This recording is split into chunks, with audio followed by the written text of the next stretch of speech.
Can you believe this friggin' weather?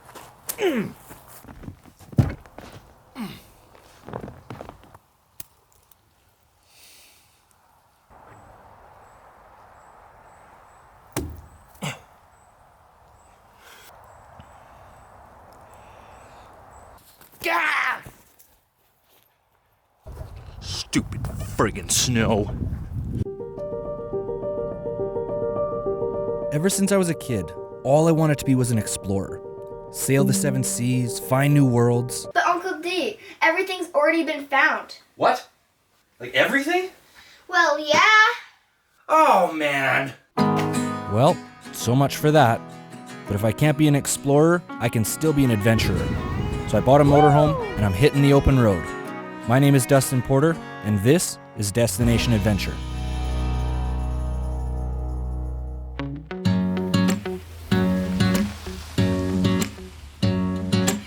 As I embark on the final motorhome trip of the year, I'm leaving fully aware of the possible risks ahead. The first of which is a stretch that goes from 100 Mile House to Highway 99. This 100-kilometer section is notoriously bad throughout the winter, but I was able to get through without a problem. A little bit of snow, but it's no big deal. The section of this trip along Highway 99 is a beautiful drive, and it's our first taste of wilderness and isolation, but it is nothing compared to what lies ahead. Construction? Oh, man.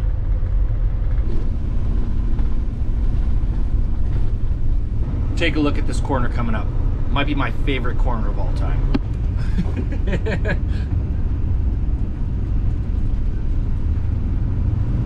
I was told that they installed that bridge backwards because you shouldn't have to go like this. You should be able to just pass right through. As I leave Lillooet, I'll also be leaving cell phone reception and civilization, entering into one of the most unbelievable drives in British Columbia.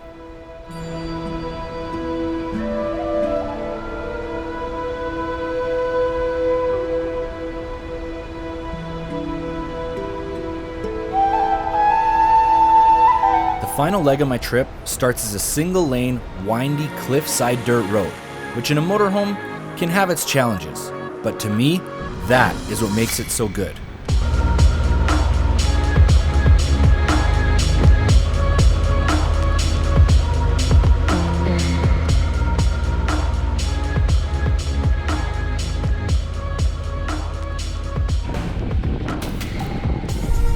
Pretty slow going here.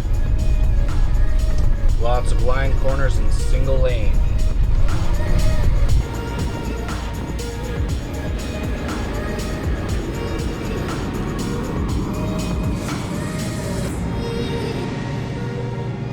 I find myself often lost in the scenery of this drive, but at this point, it is only an appetizer.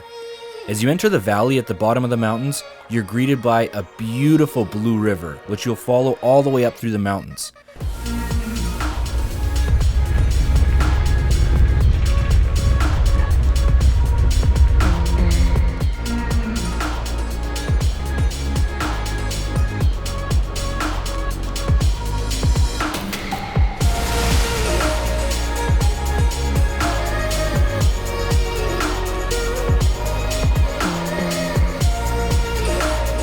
Haven't had enough yet, this beautiful blue river opens up quite unexpectedly into the glacier-fed Carpenter Lake.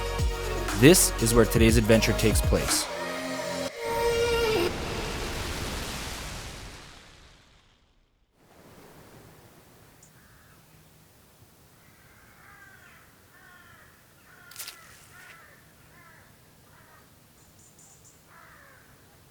Where I'm standing right now is just part of the old town site of Minto. Now I say part because obviously you can see there is no town around me. And Minto used to stretch much further into what is now Carpenter Lake that you can see behind me.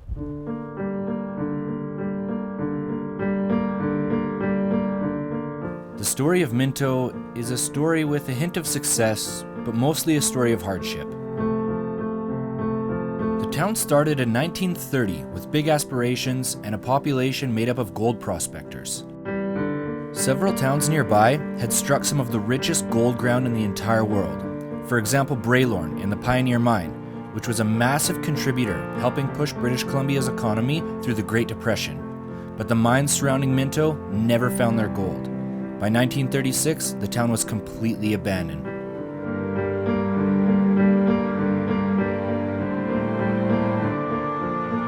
Going into the 1940s and World War II, Canada had begun to implement new security measures, one of which being the Security Zone, which resulted in the removal of Japanese Canadians anywhere within 100 miles of the coastline. The families' homes were auctioned off, and Minto was chosen as just one of many relocation camps. At its peak, Minto was home to more than 300 Japanese Canadians, surviving mainly off their pre-war savings. Those without savings had to supplement their income with jobs in mining and logging. It wasn't until 4 years after the war had ended that the residents were allowed to leave and start over, but many decided to stay. In 1958, tragedy struck once again as the land was bought by a power company, a dam was built, and the valley began to flood. It wasn't long until Bridge River turned into Carpenter Lake, swallowing the town of Minto and once again forcing the residents to leave their homes.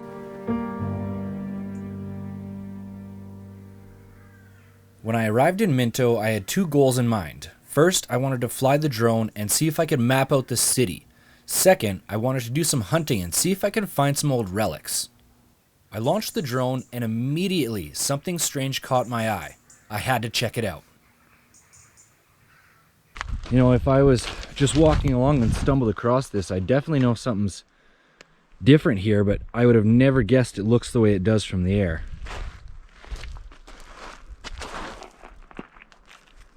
Most of these holes are only 2.5 feet deep. Some of the deeper ones maybe 3.5 feet. But it's amazing just how uniform they are. I'm kind of thinking these are probably tailings from a dredge, but I don't know for sure. I'm not 100% sure if these markings are actually from a dredge, but I'm pretty sure that they're not period correct. So I put the drone back in the air to continue my search. In previous visits to this location, the lake was much lower, as was the grass. The combination of these two made mapping with the drone much more difficult than I thought. So it's time for some boots on the ground.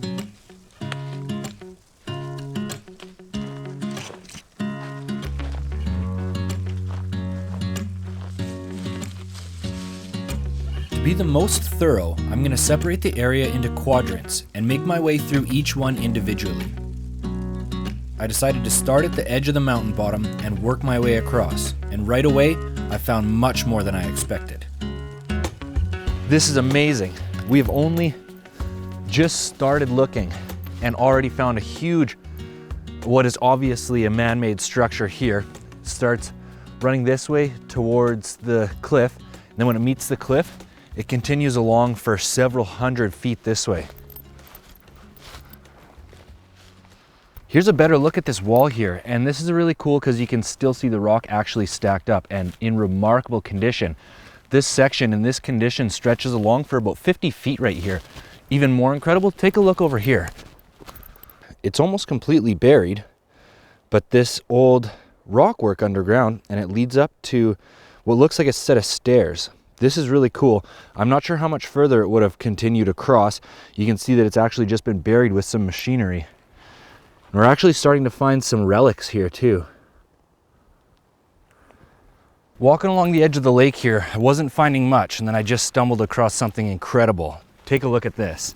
I don't even want to step on this because the ground is so soft and muddy right here. I don't want to squish it into the mud, but take a look at this. It's a cobblestone walkway, still in perfect condition, framed in by these large rocks on the outside. This is amazing to see. Wow.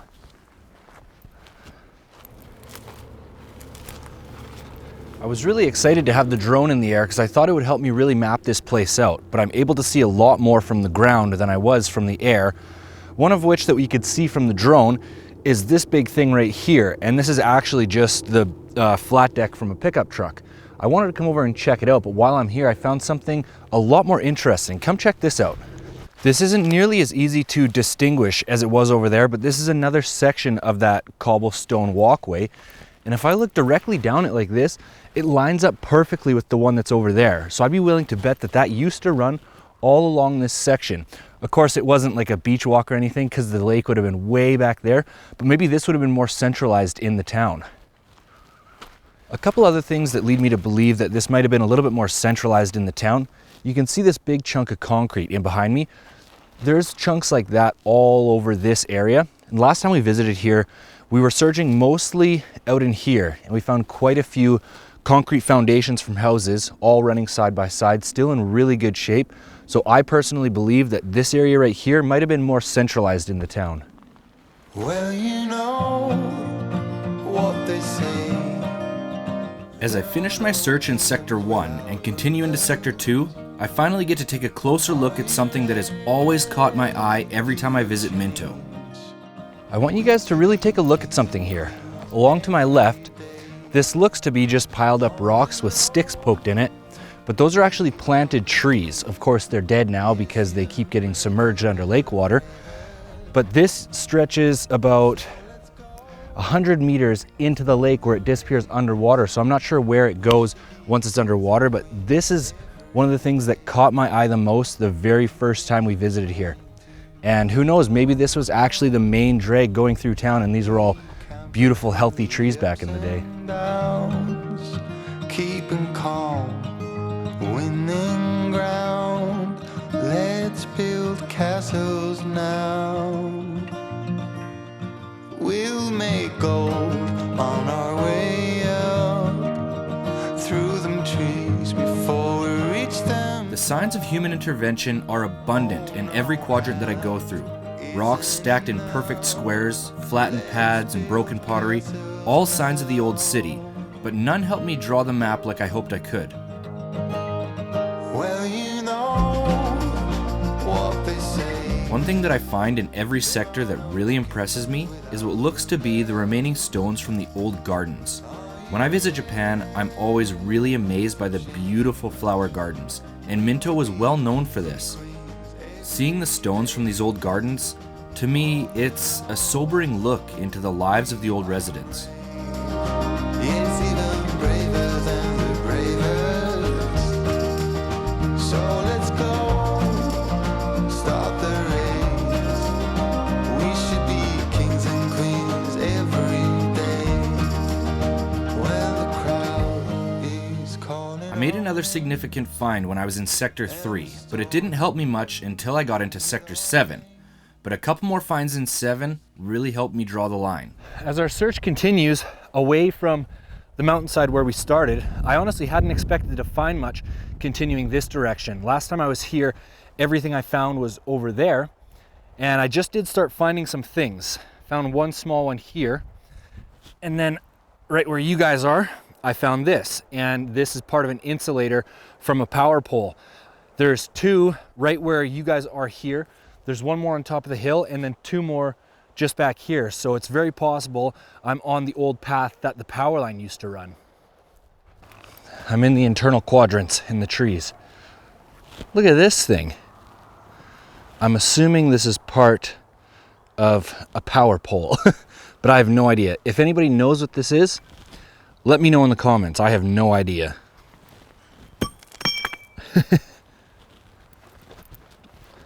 Wow. Pretty exciting find here. I found another one of these. This one's in much worse shape. It's not threaded on top. Accompanied with that, I found this. And remember how I was wondering if that was out of a power pole? I found another insulator. This one's all broken up, but if we were to walk about 500 meters directly this direction, that's exactly where we found those other 2 insulators. Looking down, it becomes easy now to see a clear line. The 2 insulators found in 3 line up perfectly with the 2 in 7. Following that, I was able to find another in Sector 1. It's still not quite a map, but things are beginning to come together. We were able to put together a section of the old power line. We found the extensive rockwork in Sector 1, the road running along the water's edge, as well as the road running along the old tree line. Sector 4 and 5 had extensive rock formations, which I'm assuming would have surrounded their houses. Sector 6 had almost nothing to find, but 7 was hiding what I believe to be the last remaining wood structure of Minto. I really don't know what this is, but I will tell you it's nice to be finding a little bit of wood. It's difficult to put any of this together without having any sort of structure. I'm gonna be honest, I'm a little bit disappointed that I'm not able to map this out as good as I thought I would be able to, but I'm actually finding a lot more artifacts on the surface than I thought I would. And I have my metal detector here, which I was reluctant to try because there's gonna be so much iron here, but I'm able to discriminate iron with my detector to a certain extent anyway. So I think I'm gonna try that out and just see if we can find anything cool.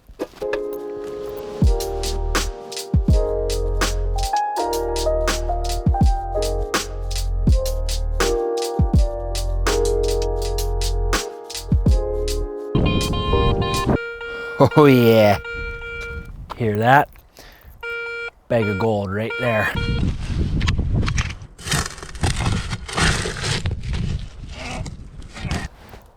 Lid of a mason jar. Oh yeah, hear that? Suitcase full of gold right there.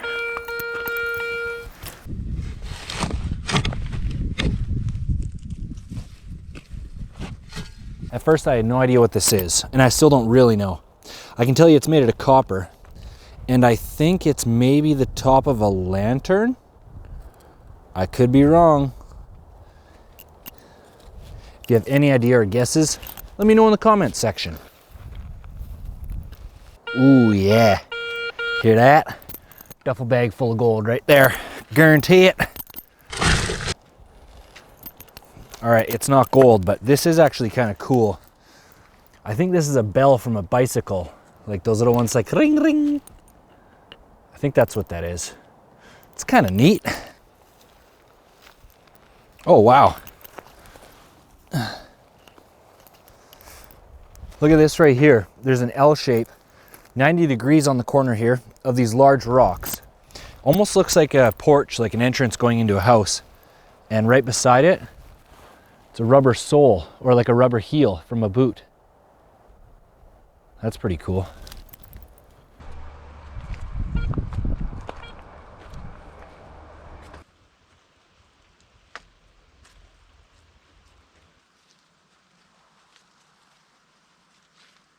I only have the GoPro with me, but I found a spot that I think is pretty remarkable. Right up here where it's all flat, I think this is where the home used to be. And then out front here, this tree has fallen right through it, but I think this would have been a garden. You can see these rocks piled all the way around. It's actually a bit of a design. As you come over here, they loop around here and around here as well. I would love to have seen this in its heyday. Look at how these just surround that tree. So cool. This kind of stuff really gets to me because you can see exactly how the original person had it laid out. And just imagine the love that was put into something like that just to make their home nice and beautiful for them. Look at this perfect indentation. For sure something was there.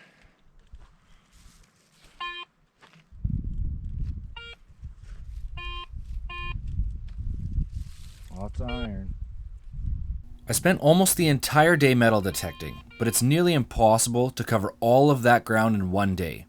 The area that I really would like to detect is unfortunately underwater, but I was still able to find some really neat relics. Let's take a look. Alright, let's dive into some of these finds. First of all, sorry about the lighting.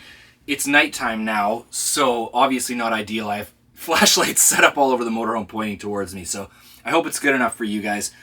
Let's look at some of these finds, and I'm really excited about this because a few of these pieces I used to know lots about, and I haven't really tested my knowledge in quite a few years, so I'm going to do the best that I can, but we'll start with the lesser impressive ones first and move on to some of my favorites. The first one I'll show you guys that I thought was kind of cool, it's just the top of a cup or a bowl, something like that.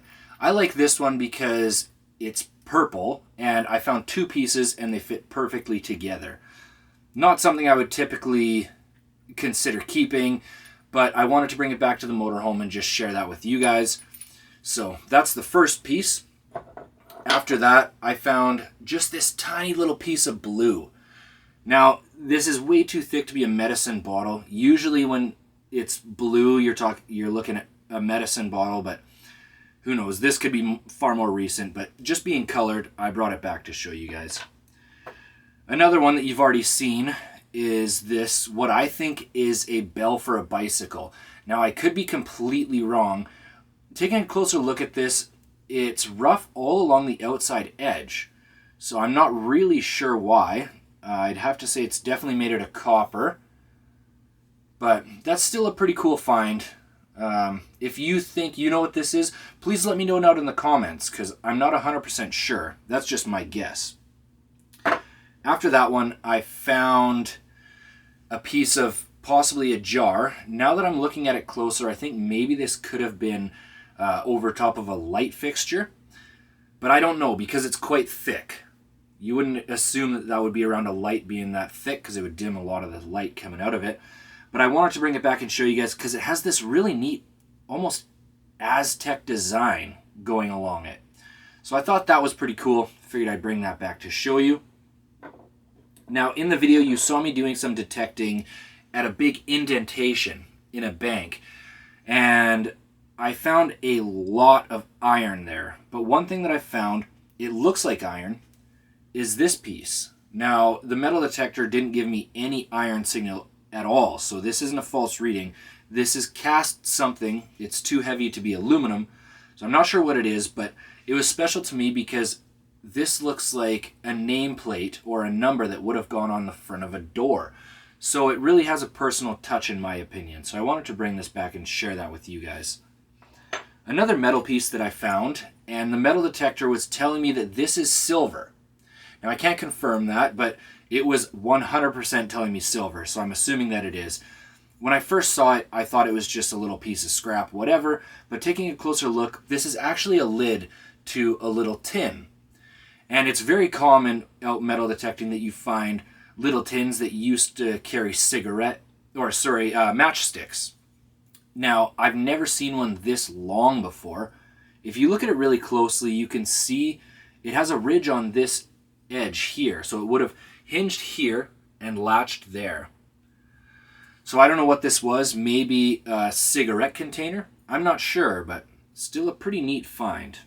This is possibly my favorite one, just because of the design on it. I can't date it, I can't find any logos, but to me this is just a beautiful piece. It has this really rich blue on here, it has not faded at all. Of course it's been underground, but to me this was a really neat piece to find, so that made me really happy. Now, this one is something I would never consider taking back, but for anyone out there that doesn't metal detect very often, I thought you might find this interesting. It's just a casing from a bullet. Now, the lead that would have been on the inside of this has burst into pieces or whatever. It's no longer there, so it's just the copper housing. But if you do any amount of metal detecting, this is a pretty common find, but for those of you that might not, I brought it back to share with you. This one threw me for a real loop. This piece here, it's really thin glass, and it has this really nice logo on the front of it. It looks like a BCD. Now this confused me because there's vintage whiskey bottles that you find that's BCD Co. Limited, and their logo is way different from this one. So I'll be excited to get home where I can hop on the Google machine and see if I can actually date this or figure out the maker's mark or anything about it. But for me, this one is completely foreign. I've never seen that before. This one is pretty cool. It just looks like a broken piece of a small plate. But when you flip it over, there is a mark on it, which is pretty exciting. This one says Royal Vale. Now, they don't make super high-end china, but they do make nice stuff. That's a company out of England, which is pretty cool. So that was pretty exciting for me. I could actually pinpoint where that came from. And now, everyone gets excited when you find a coin. But as far as Canadian pennies, it's never really that exciting. But this one I did find, and it is exciting because it's from 1951. So there's a very, very good chance that this is from the residents one of the Japanese Canadian residents that actually lived in Minto. So that was a really exciting find for me, far more than I would usually feel over a penny. Next, I want to talk about, I'm not going to pick this item up because it's in pieces. I found 4 pieces and I was able to put them together. But this is the top of a large cast iron stove. And this one is exciting because you can see it says London, Canada on it. Most of you are probably familiar with London, England, but we also have a London in Ontario here in Canada. And then at the very top of this piece, you can see a MCC. After that, it kind of corrodes and you can't see much else, but that's all I needed. This is a piece from McClary, and they're a company that's built cast iron stuff in Canada for many, many years. So that was really exciting. I could actually pinpoint exactly where that one came from. And then this last piece, you guys are going to have to let me nerd out a little bit. This is a lid from a mason jar. And immediately, if you guys know anything about your mason jars, you'll tell me it's not rare because it's just clear glass.